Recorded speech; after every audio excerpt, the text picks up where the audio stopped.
नमस्कार, मैं आस्था पांडे और आप देख रहे हैं सी न्यूज़ भारत और रुक करेंगे यूपी बुलेटिन की ओर। यूपी बुलेटिन में बात होगी प्रयागराज की, जहां स्वरूप रानी नेहरू चिकित्सालय में डॉक्टरों और तीमारदारों के बीच मामूली विवाद के बाद जमकर मारपीट हो गई, जिसके बाद डॉक्टरों ने हड़ताल शुरू कर दी। साथ ही बात होगी रायबरेली की, जहां बहुजन मुक्ति पार्टी के कार्यकर्ताओं ने जिलाधिकारी कार्यालय पहुंचकर सरकार के खिलाफ विरोध प्रदर्शन किया है। ऐसी तमाम खबरों पर विस्तार से करेंगे चर्चा।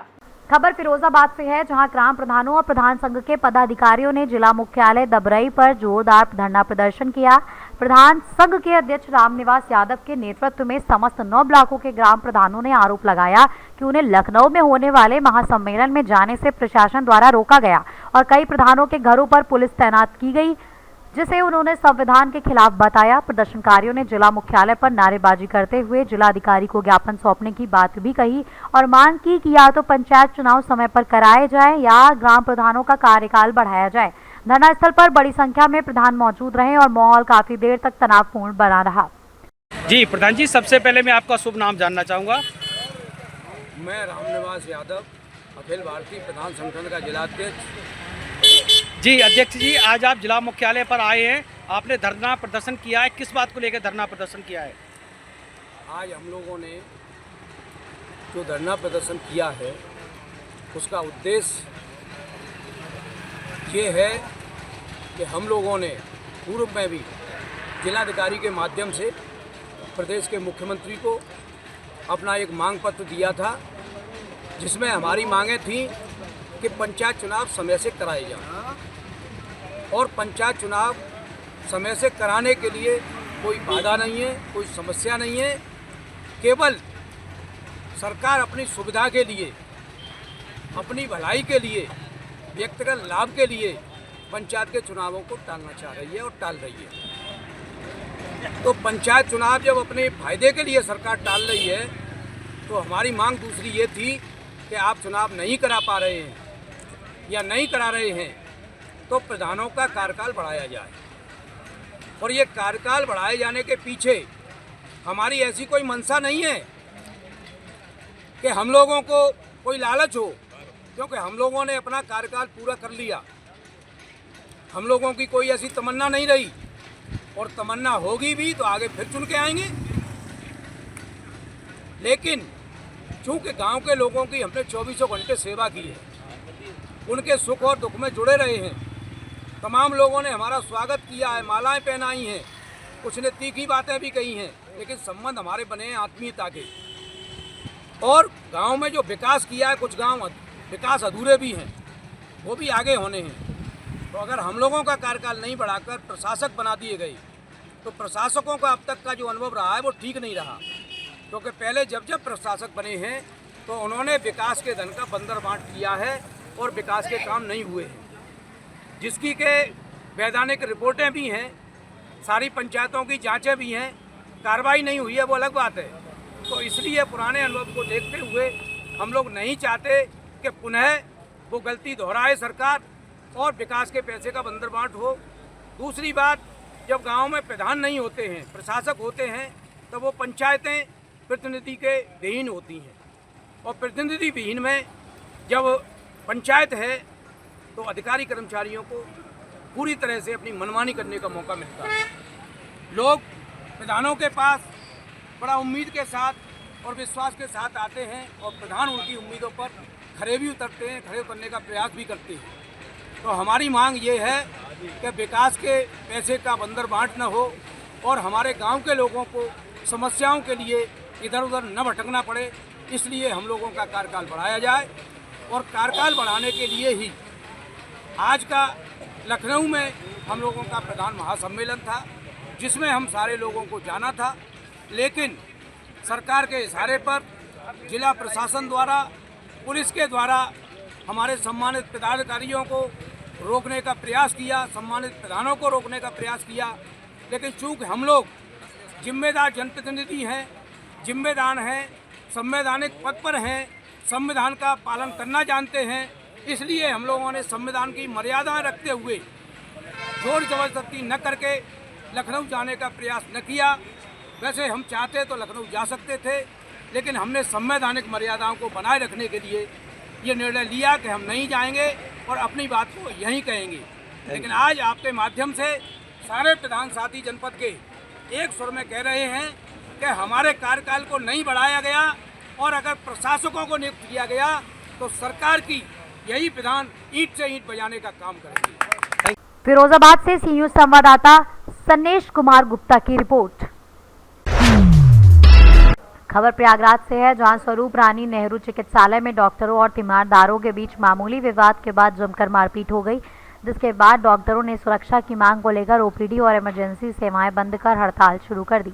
डॉक्टरों का आरोप है कि एक मरीज के इलाज के दौरान भीड़ और व्यवस्था को लेकर कहासुनी बढ़ी, जिसमें महिला अधिवक्ता सहित कुछ लोगों के साथ झड़प हुई और कई डॉक्टरों को चोटें आईं। वहीं वकील द्वारा अस्पताल रिकॉर्ड और दस्तावेज ले जाने का भी आरोप लगाया गया है। घटना के बाद अस्पताल में तनाव फैल गया और डॉक्टरों ने पुलिस पर सहयोग न करने का आरोप लगाते हुए प्रदर्शन शुरू कर दिया, जबकि पुलिस का कहना है कि दोनों पक्षों की शिकायत कर जांच पर मामले को सुलझाने की कोशिश की जा रही है। आज सुबह ओपीडी में एक महिला आई थी और वो हमारे मना करने के बावजूद वीडियो बना रही थी। जब हमने उन्हें मना किया तो वो गुस्से में रिकॉर्ड बुक लेकर भाग गई और अपने कई साथियों को बुला करके मारपीट करनी शुरू कर दी। उसमें हमारे कई साथी चोटिल हो गए। हाँ, अभी जब तक हमारी मांगे पूरी नहीं होती कि दोषियों के ऊपर कार्रवाई की जाए और डॉक्टरों की सुरक्षा के लिए नए नियम बनाए जाए। डॉक्टर निशा मिश्रा। आज सुबह 6:30 बजे एसआरएन अस्पताल में एक महिला अधिवक्ता पेशेंट के रूप में इलाज कराने के लिए एसआरएन अस्पताल में आई थी। इलाज को लेकर डॉक्टरों और पेशेंट में आपस में वाद विवाद हुआ, जिसके चलते इसमें मारपीट भी दोनों पक्षों की तरफ से की गई है। दोनों पक्षों की तरफ से तहरीर आ रही है, दोनों पक्षों से वार्ता की जा रही है। पुलिस प्रशासन मौके पर मौजूद है। मौके पर अभी स्थिति सामान्य है और आगे वार्ता करके समस्या का हल निकाला जाएगा और आगे की अग्रिम विधिक कार्रवाई की जाएगी। पुलिस फोर्स मौके पर मौजूद है। तत्काल सूचना मिलते ही पुलिस फोर्स मौके पर आ गई थी और दोनों पक्षों को शांत कराया गया है। अभी दोनों पक्षों से वार्ता चल रही है और आगे की विधिक कार्रवाई है वो की जा रही है। प्रयागराज से सी न्यूज संवाददाता मंगला की रिपोर्ट। खबर रायबरेली से है, जहां बहुजन मुक्ति पार्टी के कार्यकर्ताओं ने जिलाधिकारी कार्यालय पहुंचकर सरकार के खिलाफ विरोध प्रदर्शन किया और नगर मजिस्ट्रेट के माध्यम से राष्ट्रपति को ज्ञापन सौंपा। प्रदर्शन में स्मार्ट मीटर, शिक्षा, स्वास्थ्य सेवाओं और गैस सिलेंडर की बढ़ती महंगाई को लेकर नाराजगी जताई गई। जिलाध्यक्ष ने आरोप लगाया कि लगातार बढ़ती कीमतों के कारण आम जनता पर बोझ बढ़ रहा है। वहीं स्मार्ट मीटर लगने के बाद उपभोक्ताओं को अधिक बिजली बिल आने की समस्या का सामना करना पड़ रहा है। मैं आर.एस. कटियार, जिला अध्यक्ष पिछड़ा मुक्ति मोर्चा रायबरेली।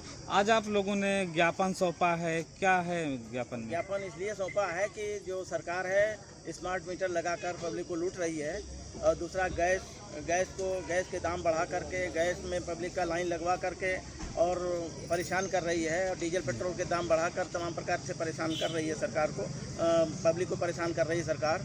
जिस प्रकार से स्मार्ट मीटर गलत लगा करके चिप लगा करके अधिक पैसा वसूला जा रहा सरकार से, उसी प्रकार ईवीएम मशीन में घोटाला करके चुनाव जीत रही है। इसके विरोध में हम लोगों ने ज्ञापन दिया है कि सरकार ये अन्याय को ख़त्म करे, नहीं तो हम और आगे लड़ाई लड़ेंगे। क्या मांगे हैं आप लोगों की? मांग की जैसे ईवीएम को हटा करके बैलेट पेपर से चुनाव कराएं, स्मार्ट मीटर हटा करके वो उसका सही मीटर लगवाएं और गैस जो है सुनिश्चित करें, जो दाम सही होना चाहिए, ज़्यादा लूट ना मचाई जाए। यही हमारी मांगे हैं। क्या कहा, साहब से मुलाकात हुई? हाँ, साहब से मुलाकात हुआ हमारी, उन्होंने सारी बात सुनी है और कहा इसको मैं सरकार तक पहुंचाऊंगा राष्ट्रपति। परिचय दीजिए। मैं मनोज कुमार सोनकर, बीएमपी जिला अध्यक्ष रायबरेली। आज आप लोगों ने ज्ञापन सौंपा है, क्या है मामला?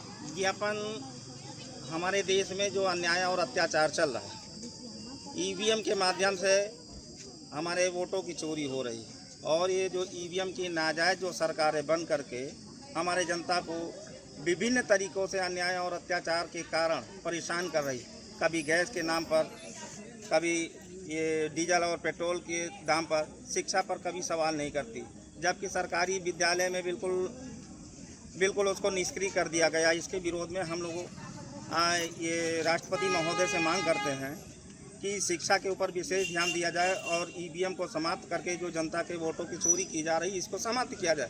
बैलेट पेपर से बैलेट पेपर से चुनाव कराया जाए। इसलिए हम लोग इसका विरोध प्रदर्शन करते हैं। और गैस की लाइनों में जो हमारे बहुजन समाज को दिन पर दिन रेट बढ़ा करके लूटा जा रहा है, इस लूटमारी को समाप्त किया जाए। गैस एजेंसियों में गैस ना मिलने की वजह से जो ये एजेंसियां हैं ऊंचे दामों पर गैस मुहैया करा रही है, इसके पीछे सरकार का क्या उद्देश्य और मकसद है, ये हमारी जनता, हमारे 85% बहुजन समाज इनसे सवाल करता है। जो सुविधाएं मिलनी चाहिए गरीब जनता को, उसको नहीं मिल रही।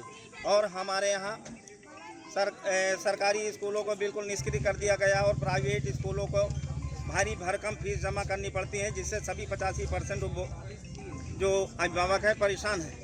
मुलाकात हुई किसी से? जी, नगर मजिस्ट्रेट साहब से बातचीत हुई और इन्होंने आश्वासन दिया कि आप लोगों की मांग को मैं सुनिश्चित राष्ट्रपति महोदया के पास पहुंचाऊंगा और इसके लिए शासन प्रशासन से मैं चर्चा करूंगा। रायबरेली से सी न्यूज़ संवाददाता वीरेंद्र साहू की रिपोर्ट। खबर शामली से है, जहां गढ़ीपुख्ता थाना क्षेत्र में ग्राम गढ़ी अब्दुल्ला खां स्थित एक प्रोटीन सप्लीमेंट दुकान पर हुई फायरिंग की घटना का पुलिस ने खुलासा करते हुए 2 आरोपियों को गिरफ्तार कर लिया है। पुलिस ने आरोपियों के कब्जे से अवैध पिस्टल, एक जिंदा कारतूस और घटना में इस्तेमाल की गई मोटरसाइकिल बरामद की है। पुलिस के अनुसार घटना के बाद लगातार दबिश और मुखबिर की सूचना के आधार पर कार्रवाई की गई, जिसमें दोनों आरोपियों को पकड़ा गया और पूछताछ में उन्होंने घटना में अपनी संलिप्तता स्वीकार की। फिलहाल पुलिस बरामद हथियारों को कब्जे में लेकर आगे की कानूनी कार्रवाई कर रही है। शामली से सी न्यूज़ संवाददाता अविनाश शर्मा की रिपोर्ट।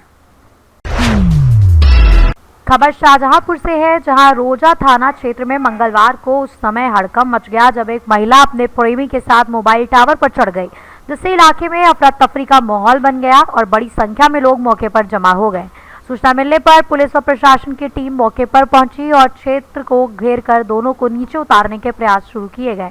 काफी देर तक समझाने बुझाने के बाद दोनों नीचे उतरने को तैयार हुए हैं, जिसके बाद पुलिस ने उन्हें सुरक्षित नीचे उतारकर हिरासत में ले लिया और पूछताछ शुरू कर दी। प्रारंभिक जानकारी के अनुसार मामला निजी विवाद से जुड़ा बताया जा रहा है, जबकि पुलिस पूरे घटनाक्रम की जांच कर रही है। शाहजहांपुर से सी न्यूज़ संवाददाता रवि की रिपोर्ट।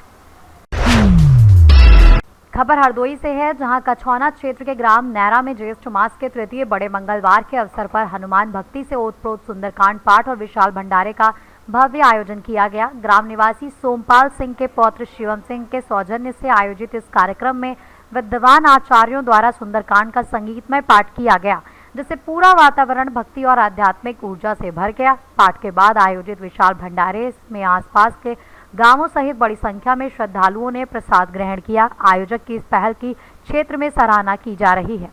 हरदोई से सी न्यूज़ संवाददाता अनुराग सिंह की रिपोर्ट। फिलहाल इस बुलेटिन में बस इतना ही। बाकी देश और दुनिया की तमाम बड़ी खबरों के लिए बने रहिए सी न्यूज़ भारत के साथ।